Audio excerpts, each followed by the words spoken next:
अब मेरे आप कुछ एसएससी जेई से लेटेस्ट संघर्षों की कहानी सुनो। तो एसएससी जेई जाना माना एग्ज़ाम है। हम सबको पता है कि SSC JE after passing BTech कितना इम्पोर्टेंट हम सबको पता है। तो हुआ यूँ कि एनआईटी पटना से हम पास तो हो गए, और उसके बाद पास हो गए तो पेरेंट बोले कि चले जाओ दिल्ली, अब तो तुमको प्रिपरेशन करना है, जॉब तो तुम छोड़ दिए हो, तो बी सीरियस भाई।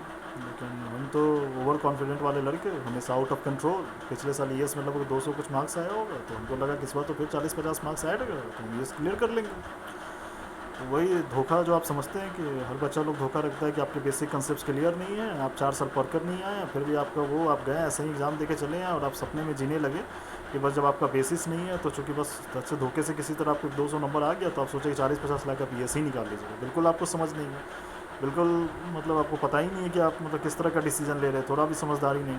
4 साल ढंग से पढ़े भी नहीं हैं, कंसेप्ट भी आपके क्लियर नहीं है, और आप सीधे ईएस ही पढ़ने को कि आपको पता ही नहीं कि ईएस कहते किसको हैं। वो ठीक बात है कि उस ज़माने में कट ऑफ बहुत कम रहा करता था मेरे से पहले सालों में, तो क्या था उससे बस नहीं। और इम्पॉर्टेंट चीज़ ये है कि आप इस तरह से जीवन का कोई रेशनल डिसीजन इस तरह से नहीं लिया जाता है कि सब लोग सजेस्ट कर रहे हैं, आप घर बैठे हुए ओवर कॉन्फिडेंस में कि ये हो जाएगा वो हो जाएगा, ऐसे नहीं लिया जाता है। आपको हर कुछ लॉजिकली और बाय रीजनिंग सोचना ही पड़ता है कि जो हम कर रहे हैं सही कि बचपना नहीं, जस्ट इमेच्योर थिंग जो हमने किया बिना सोचे समझे, जबकि फिर कुछ 4 साल पढ़ा नहीं था, कुछ भी बेसिक्स नहीं था, आप मेंस का सब सोच बना भी नहीं सकते उस समय, और आप मतलब सपना देख रहे हैं कि आप घर बैठे E S I S clear निकालोगे। उसके बाद भी आपको मेरा सीरियसनेस पता ही है कि हम जाके हमको ई एस का मटेरियल लाना है, तो हम ई एस के साथ आई एस का भी मटेरियल लिए हैं, आई एस में फिजिक्स और मैथ का मटेरियल ले आए।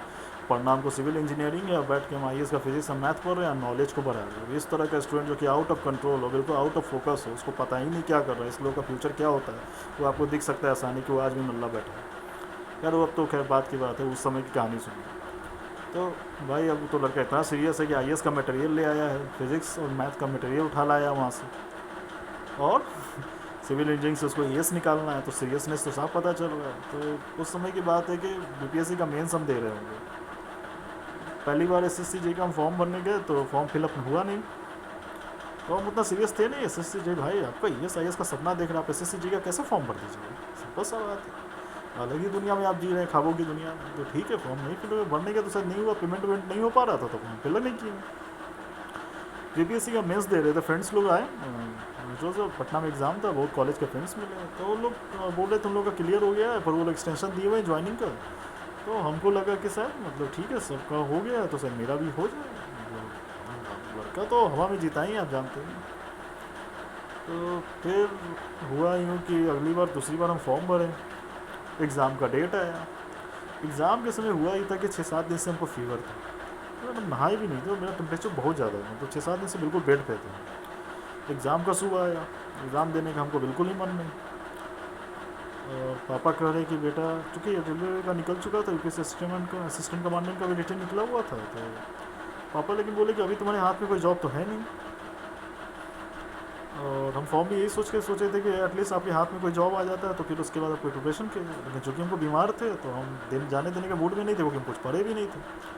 लेकिन पापा लोग का वही जिद था उस समय, मेरे पापा से बहुत हम यही सोचे कि माँ बाप कैसे लोग होते हैं, बच्चा इतना बीमार है, पर उनको बस मतलब उससे मतलब है कि बच्चा क्या करता है नहीं करता, इससे ज़्यादा मैटर कर रहा है कंपैरिजन कि बच्चा के हेल्थ से उनको कोई लेना देना। बच्चा इतना बुरा स्थिति में जाने की स्थिति में नहीं है, फिर भी उसको कह रहे हैं जाके एग्ज़ाम देखेगा। तो जो उस समय मेरी मेंटेलिटी थी, हम बता रहे हैं, हमको बहुत ज़्यादा ख़राब लगा। बिना नहाए धोए 7 दिन से नहीं नहाए थे, कपड़ा तैयार हुए, हम बस पर बैठे चले गए, और मेरा एग्ज़ाम देने का एकदम रत्ती मन नहीं था, क्योंकि 7 दिन से फीवर था, और मेरा पेरेंट के प्रति बहुत ज़्यादा नेगेटिव इमेज बन गया। हमको लगा कि लोग कैसे लोग हैं, उनको सिर्फ मेरे सिलेक्शन और सही बहस से, उनको अपने बच्चे से कोई लेना देना, उनको नहीं पता चल रहा है कि स्थिति ख़राब है, फिर भी हमको झोंक रहे हैं ऐसी चीज़ों में।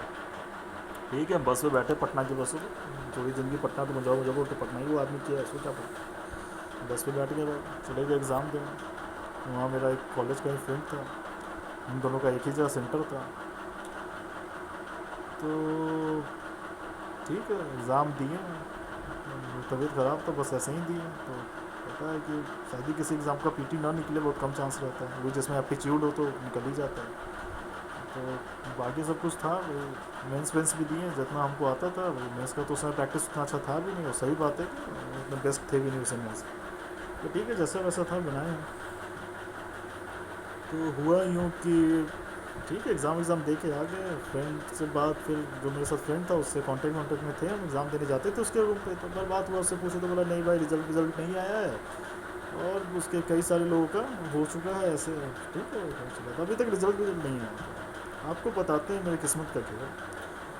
हम उसका रिज़ल्ट देखे नहीं, हमको ऐसा ही लगता था कि सर घर पे जब आपका रिटर्न निकल जाएगा तो इंटरव्यू के लिए लेटर आएगा, ये उस तरह का। उस समय नेट इतना डेवलप भी नहीं था कि आप रोज़ दिन लैपटॉप खोल के अपना रिज़ल्ट चेक करते हैं।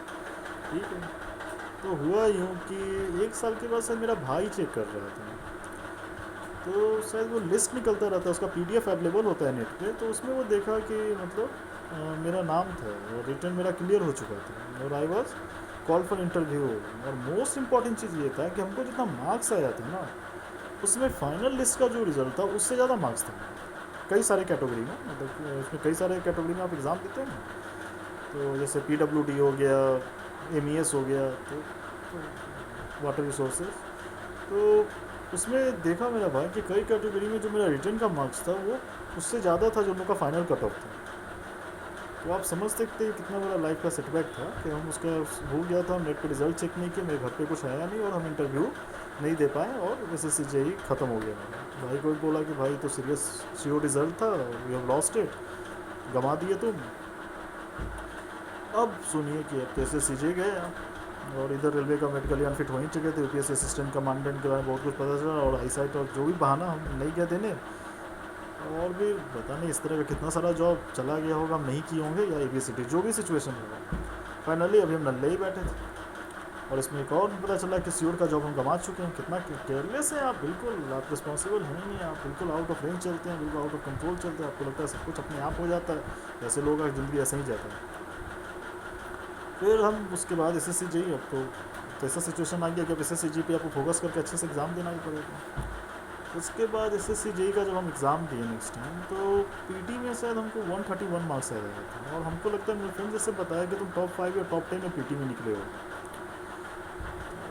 सही, शायद हमको लगा कि मार्क्स में शायद ऐसा कुछ था। आपको इंपॉर्टेंट चीज़ पता चलेगा कि उस समय इलाहाबाद में मेरा मेंस था, और बहुत भयानक ठंडा था, बिल्कुल हाथ से आप रगड़ते रह जाते, मतलब इतनी गर्मी नहीं कि आप लिख पाते। तो मेंस था, चलिए अब जैसा सिचुएशन था सबके लिए था।